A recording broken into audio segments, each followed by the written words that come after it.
আয়ুষ্মানই যে নেকড়ে মানব এবার জানতে পেরে গেল গহনা, এমনটাই দেখতে পারবেন 150তম পর্বে। বিস্তারিত জানতে চ্যানেলটিকে সাবস্ক্রাইব করে না টেনে দেখতে থাক। গহনা রাতে সেই নেকড়ে মানবকে ধরার জন্য রাতের বেলা জেগে থাকে, আর তখনই চারদিকে তন্ন তন্ন করে খোঁজার চেষ্টা করে সেই নেকড়ে মানব কি এই বাড়িতে আছে কিনা। হঠাৎ করে দেখা যাবে সেখানে চলে আসে আয়ুষ্মান।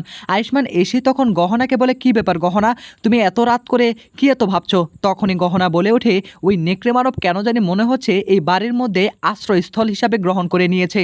তখনই আয়ুষ্মান বলে ওঠে, এটা তোমার ভুল ধারণা, আমি কালকেই একটা ব্যবস্থা করছি, তুমি এক্ষুনি ঘুমাতে যাও। এই বলে তখন গহনাকে সান্ত্বনা দিয়ে ঘরে পাঠিয়ে দেয়। এদিকে আয়ুষ্মান তার ভাইয়ের ঘরে যায়। তখনই তার ভাই কম্পিউটার থেকে সেই নেকড়ে মানবের কিছু ছবি নিয়ে আসে।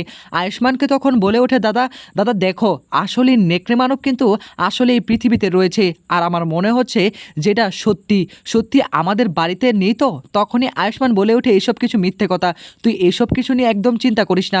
আয়ুষ্মানের ভাই তখন বলে ওঠে, না দাদা, এটা আমি অনেক ঘাটাঘাটি করেছি, অনলাইনে এটা দেখাচ্ছে যে নেকড়ে মানব নাকি আসলেই এই পৃথিবীতে রয়েছে। আর এদিকে তখনই আয়ুষ্মান বলে, এত চিন্তা করতে কে বলেছে? তখনই তার দাদা বলে ওঠে, চিন্তা করবো না তো কি করব?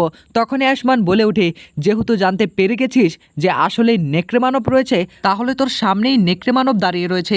এদিকে তখনই আয়ুষ্মানের ভাই ভীষণই অবাক হয়ে তার দাদাকে বলে, কি ব্যাপার দাদা, কি বলছো কি তুমি? হ্যাঁ, তখনই দেখা যাবে আয়ুষ্মান বড় বড় দাঁত বের করে আর তখনই তার ভাইকে মারার অনেক চেষ্টা করে।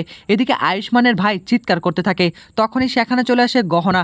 গহনা দরজার আড়াল থেকে দেখতে পায় আয়ুষ্মান বড় বড় দাঁত নিয়ে তার ভাইকে মারার চেষ্টা করছে, আর তখনই চিৎকার করে ওঠে।